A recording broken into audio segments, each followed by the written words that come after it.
यह संसदीय डिक्टेशन 60 शब्द प्रति मिनट की गति से उच्च गति अभ्यास रामधारी गुप्ता प्रतिलेखन संख्या 71 से है। यदि यह आपको अच्छा लगे तो लाइक, शेयर और सब्सक्राइब अवश्य करें।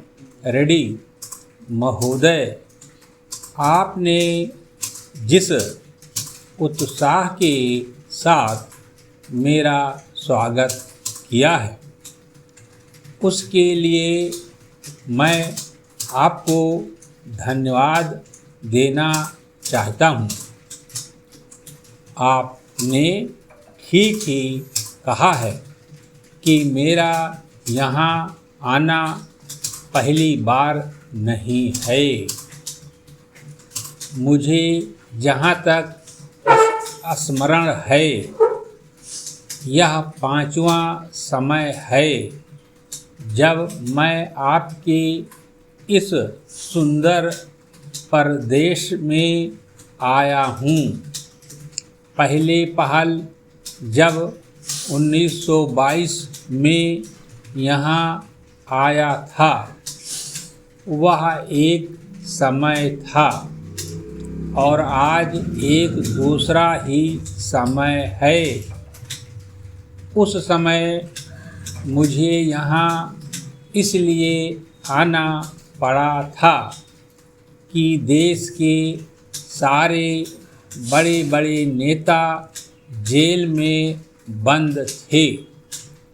महात्मा गांधी जी भी जेल में थे और प्रायः यहाँ के भी नेता जेल में थे। दुर्भाग्यवश या सौभाग्यवश किसी प्रकार मैं बाहर रह गया था और जब मुझे यह समाचार मिला कि इस प्रदेश में विशेषकर सरकार की ओर से बड़ी सख्ती हो रही है तो मैंने सोचा कि यहाँ आना आवश्यक है। पूज्य मालवीय जी से मैंने इसका जिक्र किया तो वह बड़ी प्रसन्नता के साथ यहाँ आने के लिए तैयार हो गए। यद्यपि उनकी अवस्था उस समय अधिक थी, मैं तो उस समय नवयुवक था। हम दोनों यहाँ आए यह आज से 32 वर्ष पहले की बात है और आपके इस सुंदर प्रदेश का मुझे पहले परिचय मिला। कल जब मैं यहाँ आ रहा था तो मार्ग में मुझे वह जगह दिखलाई गई जहाँ मैं बहुत कठिनता से रात भर बैलगाड़ी पर चलकर किसी प्रकार पहुँचा था।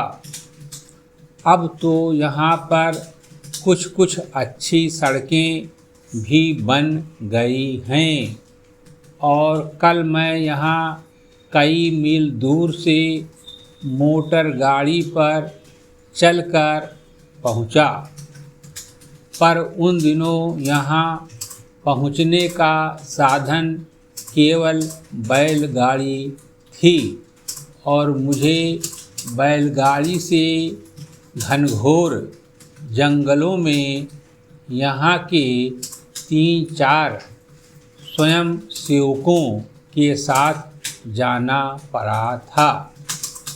जब मैं उन दिनों की तुलना आज से करता हूँ तो मालूम होता है कि इन कुछ वर्षों में कितना अंतर पड़ गया है।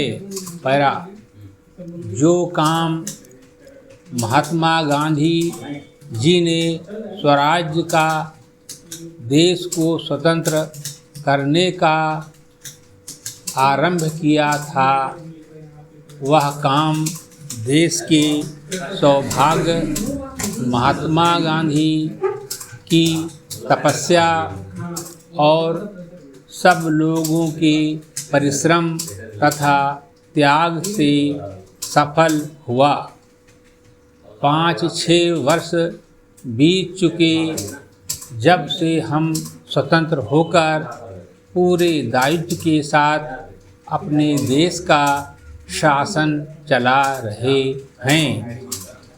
आज भारतवर्ष में ऐसा कोई स्थान नहीं है जहाँ के लोग अपना शासन स्वयं ना चला रहे हों। समाप्त।